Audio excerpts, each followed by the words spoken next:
음력으로 정월 초 이튿날인데요. 한 해 내내 여러분의 삶에 하늘아버지께서 주시는 은혜와 평안이 넉넉하기를 주님의 이름으로 축복합니다. 몸 건강하시고요. 또 가정 경제 한 해 내내 무리 없이 원만하고, 또 하나님이 주시는 물질의 큰 복이 존경과 더불어 여러분의 삶 가문에 넘치기를 주님의 이름으로 축복합니다. 아들, 딸, 손녀, 손자들 학업과 또 진학, 또 취업과 결혼, 출산, 또는 사회적 성취, 또는 대인관계, 이 모든 일에 하나님께서 좋은 문 열어주시기를 주의 이름으로 축복합니다. 오늘 제 설교는 성찬식에 대한 설교인데요. 고린도전서 11장에서 하나님께서 성찬 예식에 대해서 가르쳐 주신 말씀을 같이 묵상합니다. 올해 내내 공예배의 성찬 예식에서 하늘아버지의 은혜와 평안이 여러분에게 넉넉하기를 축복합니다. 성찬의 예식을 통해서 하늘문이 열리고, 그래서 하늘의 신령한 복, 또 이 땅에서 살아가는 데 필요한 모든 것이 풍요롭게 채워질 것입니다. 삼위일체 하나님께서 우리에게 주시는 모든 복의 중심 통로, 그게 66권 성경 말씀이죠. 하나님의 말씀이 우리에게 다가올 때 두 가지 모양으로 옵니다. 첫째는 들리는 말씀인 설교, 두 번째는 보이는 말씀인 성례전, 성례. 그리고 이 성례 안에 두 가지가 들어있는데요, 세례 그리고 성찬입니다. 자, 성례라는 단어가 그 라틴어를 보면 이 성례가 어떤 것인지 쉽게 또 간단하게 잘 정리할 수 있습니다. 라틴어로 사크라멘툼이라고 성례를 표현하는데요, 이 단어의 어원이 사케르라고 하는 게 어근입니다. 근데 사케르라고 하는 말은 거룩하다 또는 신비롭다, 이런 뜻을 가지고 있습니다. 거룩함은 하나님, 삼위일체 하나님의 가장 근본적인 몇 가지 본성 중에 하나입니다. 근데 하나님의 거룩함을 사람이 제 아무리 깊게 깨닫고 또 제 아무리 영적인 지식이 많다고 해도 그걸 다 알 수 없습니다. 그래서 하나님의 거룩함은 신비이기도 하고 또 비밀이기도 하죠. 그러면 성례, 사크라멘툼, 이거는요, 하나님께서 당신의 거룩함을 우리에게 부어주시는 통로죠. 또 거룩함을 부어주시면서 거룩함에 하나님이 우리에게 주시는 모든 영육간의 복이 다 담겨 있는데, 그 복을 우리에게 부어주시는 통로가 바로 성례, 사크라멘툼입니다. 그러니까 성례전을 통해서 우리는 삼위일체 하나님의 거룩하심을 맛보고 또 그 축복에 참여하는 거죠. 우리 교회에서는 매달 마지막 주일에 성찬식을 하죠. 세례는 1년에 몇 번 있고요. 여러분, 특별히 한 달에 한 번씩 하는 성찬 예식을 통해서 하나님의 거룩하심, 또 거기에 담긴 온갖 축복이 여러분의 삶에 넘쳐 흐르기를 바랍니다. 자, 성례 두 가지라고 그랬죠. 자, 첫 번째 세례. 세례는 우리가 하나님의 거룩하심에 참여하도록 우리의 신분을 바꿔줍니다. 존재의 변화지요. 세례는 평생 한 번 받아요.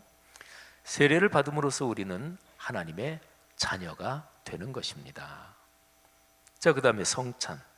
성찬은 하나님의 자녀답게 살도록 계속해서 힘을 줍니다. 성찬은 평생 반복되죠. 세례가 존재의 변화라면 성찬은 계속 살아가는 일상의 실존의 지속적인 변화입니다. 세례를 통해서 하나님의 자녀가 된 사람은 누구나 계속되는 성찬에 참여해야만 하나님의 자녀답게 살 수 있습니다. 그러니까 우리는 성찬식에서 세례 때 받은 거룩한 언약, 그 축복을 다시금 반복해서 확인하면서 그 복을 경험하는 거지요. 신앙생활하면서 성찬을 소홀히 하는 신앙인은 결코 신앙의 성숙을 경험할 수 없습니다. 우리 주님이신 예수 그리스도께서 이 땅에 사람 몸을 입고 계실 때, 이 지상에 계실 때 제일 마지막에 주신 명령이 있어요. 하늘로 오르시기 바로 직전에 주신 명령인데요, 마태복음 28장 18절부터 20절에 나오죠. 그 내용을 절대 명령 또는 가장 최고의 명령, 그래서 지상 명령 이렇게 말하죠. 근데 그 내용에 보면 성례와 말씀, 이게 연결이 되어 있습니다. 그 구절을 한번 제가 읽겠습니다. 예수께서 나와 말씀하여 이르시되 하늘과 땅의 모든 권세를 내게 주셨으니 그러므로 너희는 가서 모든 민족을 제자로 삼아 아버지와 아들과 성령의 이름으로 세례를 베풀고 내가 너희에게 분부한 모든 것을 가르쳐 지키게 하라. 볼지어다 내가 세상 끝날까지 너희와 항상 함께 있으리라 하시니라. 아멘. 이 구절은 모든 사람을 그리스도의 제자가 되게 하라, 이게 이제 대명제인데요, 그러면 사람들을 예수 그리스도를 닮게 하고 그분의 제자가 되게 하는 구체적인 방법은 무엇입니까? 그게 여기에 두 가지로 나와요. 첫째는 세례를 주는 것, 아까 말씀드렸죠. 신분의 변화. 그 다음에 두 번째는 말씀을 지키도록 가르치는 것, 말씀이 삶이 되도록 가르치는 것입니다. 이거는 지속적인 일상과 인격의 변화 또는 실제 실존적인 변화를 말합니다. 그러니까 세례, 말씀 묵상, 보이는 말씀인 성례, 그리고 들리는 말씀인 설교의 선포지요. 그런데 이거를 한마디로 묶으면 말씀 사역이라고 할 수가 있어요. 말씀 사역. 사도행전 6장에 보면 초대교회 중에 초대교회라고 할 수 있는 예루살렘 교회에 거기에 문제가 발생합니다. 베드로를 비롯한 사도들이 그 발생한 문제를 놓고 기도하고 그러면서 문제를 해결하죠. 그리고 문제가 다 해결된 다음에 그 다음에 예루살렘 교회가 가장 찬란하고 아름다운 모습, 그게 이제 사도행전 6장 7절이에요. 우리 교회가 매년 성경 한 구절을 정해서 그 말씀을 붙잡고 한 해를 걸어가지요. 올해는 저쪽에 오른쪽에 걸려있는 것처럼 디모데전서 4장 5절 말씀, 하나님의 말씀과 기도로 거룩하여지니라, 이 말씀입니다. 근데 우리 교회에 항구적인 교회의 중심 성경 구절이 있어요. 그게 사도행전 6장 7절입니다. 초대교회 중에 초대교회인 예루살렘 교회, 예루살렘 교회가 가장 찬란하고 아름다운 모습을 표현한 바로 그 구절이 사도행전 6장 7절이에요. 우리 한번 암송하는 분들 뭐 대부분 암송하시잖아요. 사도행전 6장 7절 한번 고백하며 선포해 볼까요? 시작. 하나님의 말씀이 점점 왕성하여 예루살렘에 있는 제자의 수가 더 심히 많아지고 허다한 제사장의 무리도 이 도에 복종하니라. 아멘. 여러분, 예루살렘 교회 문제가 발생했을 때 그때 사도들을 비롯한 지도자들은 그 상황을 놓고 기도하면서 굉장히 중요한 것을 깨닫지요. 우리 예루살렘 교회에 이게 뭐 왕성하고 강력했었는데 어느 틈인가 모르게 이 제일 중요한 게 약해졌구나. 그래서 그걸 다시 찾아 회복시킵니다. 그리고 나서 6장 7절에 아름다운 모습이 되는 거예요. 그게 무엇입니까? 말씀 사역입니다. 사도행전 6장 4절 말씀을 한번 들어보세요. 6장 4절에 보면 정확하게 그 내용이 나와 있죠.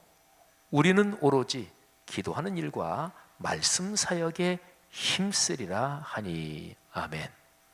여러분, 우리 교회 이름 앞에 말씀 삶 공동체 이런 표현이 늘 붙죠. 말씀과 삶이 어우러지는 공동체, 그리고 말씀이 삶이 되는 거룩한 운동. 이 표현은요, 성경 전체의 중심 메시지를 담은 아주 중요한 표현입니다. 성도 여러분, 올해 여러분의 신앙 여정에서 성찬 예식을 통해서 하늘과 땅의 복이 여러분의 가정 가문에 넉넉하게 흐르기를 축복합니다. 자, 오늘 설교 본문인 고린도전서 11장에서 성찬식에 관한 여러 가지 가르침 중에서 세 가지를 살펴보겠습니다.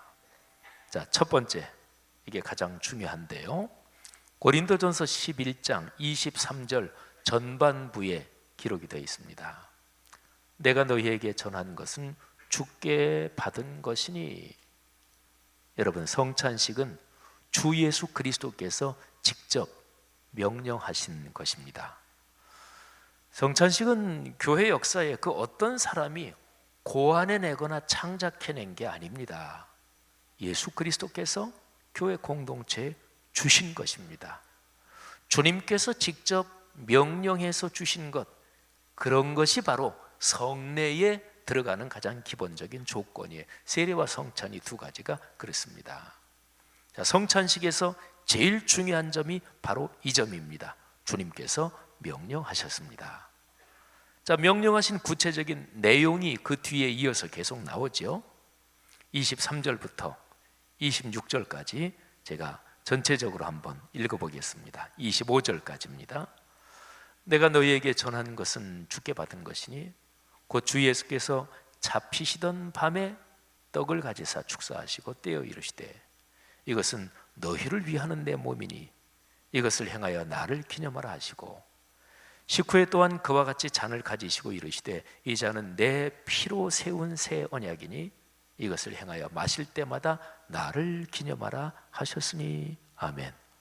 자, 주님께서 전통적으로 내려오는 유월절 식사를 제자들과 함께 하시면서 거기에 새로운 의미를 부여하시고 그리고 이거를 지속적으로 행해서 기념하라고 명령을 하셨습니다.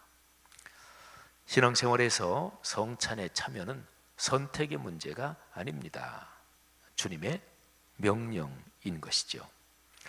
성도 여러분, 올해의 신앙 여정, 인생 여정에서 성찬 예식을 소중히 여기며 또 마음과 영혼을 정성스럽게 준비해서 성찬에 참여하시고 그래서 그 안에 담긴 넉넉한 은혜, 그 축복을 누리시기를 축복합니다. 성찬식에 관한 두 번째 가르침, 그거는 공동체성과 연관되어 있습니다. 자, 오늘 고린도전서 11장, 여기 상황이 10장부터 쭉 이어지는데요. 고린도 교회의 성찬 예식에 관해서 성숙하지 못한 모습이 있었습니다.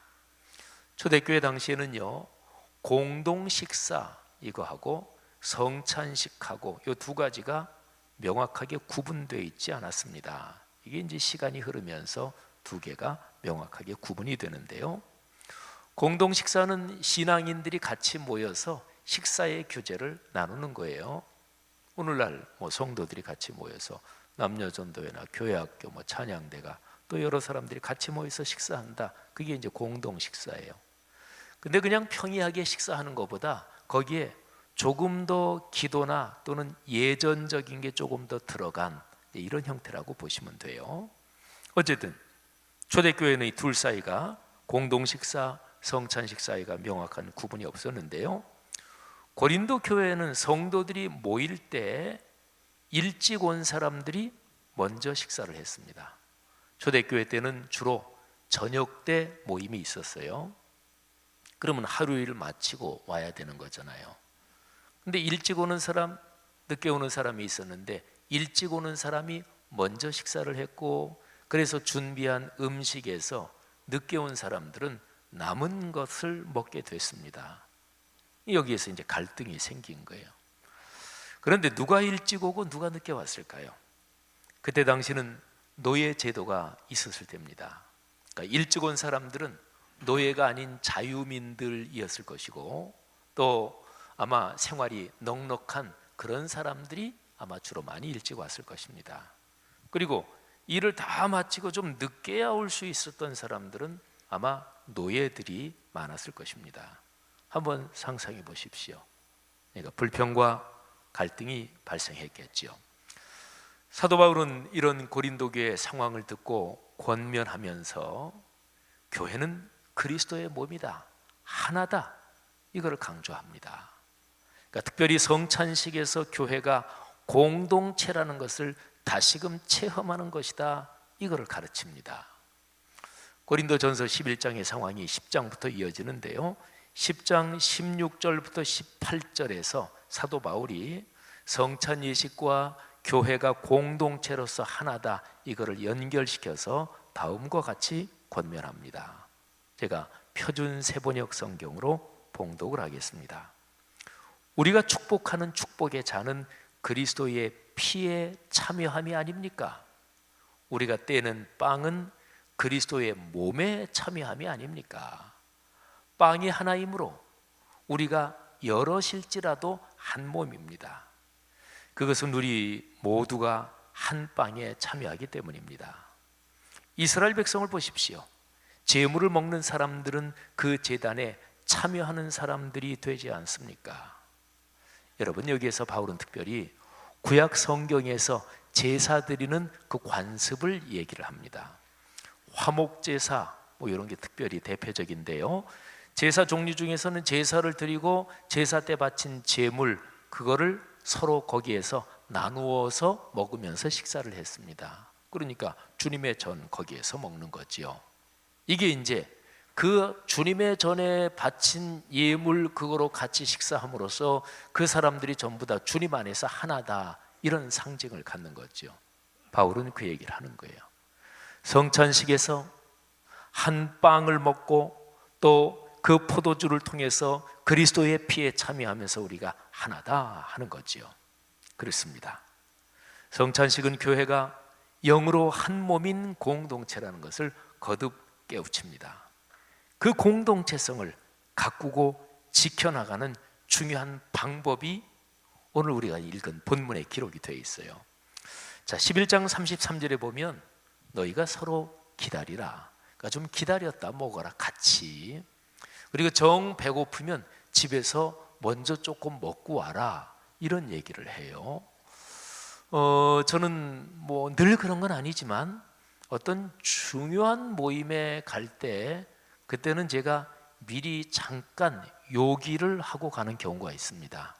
식사할 때 어르신들하고 주로 식사하면 제가 식사할 때 신경을 써야 되잖아요.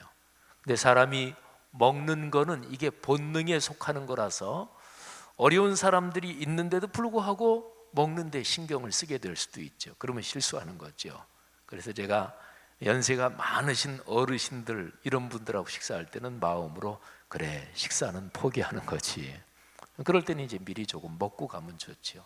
바울은 사실은 그런 권면을 하는 거예요. 그러면서 서로 기다리다. 바울 사도가 권면한 서로 기다리라, 이것은 식사 시간 좀 기다려서 같이 먹어라, 이런 얘기인데, 이거를 조금 더 확대하면 공동체성을 유지하기 위한 아주 중요한 권면이 됩니다. 그러니까 밥 먹는 문제뿐만이 아니라 교회 공동체에서는 어떤 일을 하든 어떤 상황에 서든지 간에 서로 기다려주는 이 훈련이 필요합니다. 서로 다르다, 다른 게 틀린 건 아니죠. 사람마다 다릅니다. 타고난 기질, 자라고 살면서 형성되는 성격, 또 외모, 심리적인 면, 외모가 사람마다 다 다르잖아요. 어떤 사람은 외모가 스스로 남보다 좀 못생겼다, 그래서 열등감을 느끼기도 하고, 또 그냥 자랑을 하기도 하고, 그런데 얼마나 다 달라요. 또 삶의 외적인 환경, 또 살아오면서 풍요와 결핍에 대한 경험들, 어떤 사람은 다른 사람이 보기에 저 사람만큼만 넉넉했으면 좋겠다, 근데 정작 그 사람은 나는 너무 가진 게 없어, 이럴 수도 있죠. 사람은 다 다릅니다. 그러니까 어떤 일을 할 때 남의 다른 것을 이해하고 받아들이며 참고 기다려야 합니다. 한번 여러분 자신들 스스로를 생각해 보세요. 여러분 어떠십니까? 교회에서 이런저런 사역을 하면서 다른 사람을 기다려 주나요? 모임에서 발언할 때 다른 사람의 말이 끝날 때까지 기다리십니까? 다른 사람이 중요하게 생각하고 하는 그 일, 그거를 좀 기다려 주십니까? 교회 어떤 사역이 내 생각과 다르게 진행될 때 그때 좀 내 생각을 조금은 접고 조금은 누르면서 기다리십니까? 성급하게 다른 사람의 말을 끊고 내 주장을 내세우지는 않습니까? 내 의견대로 일이 진행되지 않는다고 그러면서 막 고집을 부리고 또는 불평을 하고 불만을 하고 또는 강하게 항의하지는 않습니까? 이미 결정돼서 진행되는 일인데 내 생각대로 진행되지 않는다고 그 일에 참여도 하지 않고 괜히 이렇게 저렇게 방해를 놓고 뒤에서 이런저런 말을 만들어내고 혹시 그러진 않습니까? 기다리는 훈련이 안 돼서 그런 거죠. 사랑하신 여러분, 서로 기다리라는 이 바울의 권면이 우리의 삶과 사역에서 잘 훈련되기를 주의 이름으로 권면합니다. 자, 성찬식에 관한 세 번째 가르침은 복음을 전하는 것입니다. 자, 11장 26절에 이렇게 기록되어 있습니다. 너희가 이 떡을 먹으며 이 잔을 마실 때마다 주의 죽으심을 그가 오실 때까지 전하는 것이니라. 아멘. 성찬식에 참여함으로써 그리스도인은 주님의 죽으심, 곧 인류 구원을 위한 십자가 사건을 증언하는 것입니다. 그렇게 증언하며 살겠다고 고백하고 다시금 거듭해서 결심을 하는 거죠. 내 생명이 끝나는 날까지 복음을 전하며 살겠습니다. 예수 그리스도의 십자가 사건에 담긴 하나님의 뜻, 그러니까 하나님의 아들이며 세상의 구세주이신 예수께서 인류의 죄를 짊어지시고 십자가에서 돌아가셨다, 이거를 전하는 거예요. 그래서 십자가의 죽음은 예수 자신의 죄 때문에 그런 것이 아니라 인류의 죄를 대신 짊어지고 속죄한 것이기 때문에 대속의 죽음이라고 그러죠. 여러분, 이 성찬식에 관한 오늘 제 설교에서 두 번째하고 세 번째가 서로 긴밀하게 연관되어 있다, 이것을 생각하는 게 중요합니다. 자, 복음을 전하는 것 그리고 공동체성, 이 둘은 밀접하게 연관되어 있습니다. 생각해 봅시다. 그리스도의 모임인 교회가 공동체성을 잘 가꾸어 나가지 않으면 복음 전파가 안 됩니다. 우리가 사는 세상이 어떤가요?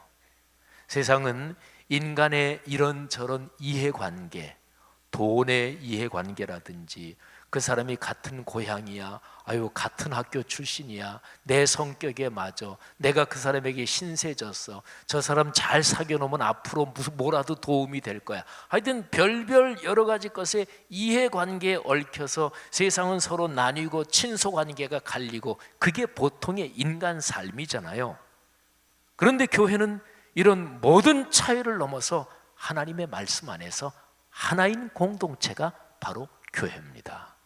그러니까 세상이 교회를 볼 때, 야, 지지고 볶는 세상하고는 뭔가 다르구나, 여기에 감동을 받아야, 그래야 사람들이 복음을 듣고 또는 교회에 나와서 주님을 만날 거 아니겠어요. 사랑하신 여러분, 교회가 하나 된 모습이 세상을 향해서 강력한 증언이 되는 거지요. 그리스도인 여러분들이요, 오늘 설교 후에 이어질 성찬의 예식에서 삼위일체 하나님께서 여러분에게 주시는 하늘의 신령한 복 그리고 땅의 기름진 복이 충만할 것입니다. 올해 1년 걸어가면서 매월 마지막 주일에 베풀어지는 성찬의 예식에 정성스럽게 준비해서 꼭 참여하여 축복을 경험하시기를 바랍니다. 우리 교회 성도들 중에서 아직 세례를 받지 못한 분들이 계시는데, 먼저 예수를 믿고 신앙생활 오래 하신 분들이 그런 분들을 격려하고 권면하고 도와드리고 위에서 사랑으로 기도하면서 그런 분들이 세례를 받도록 그렇게 도와드려야 됩니다. 성례를 귀히 여기는 모든 분들의 가정 가문에 주님의 복이 넉넉하시기를 다시 한번 축복합니다.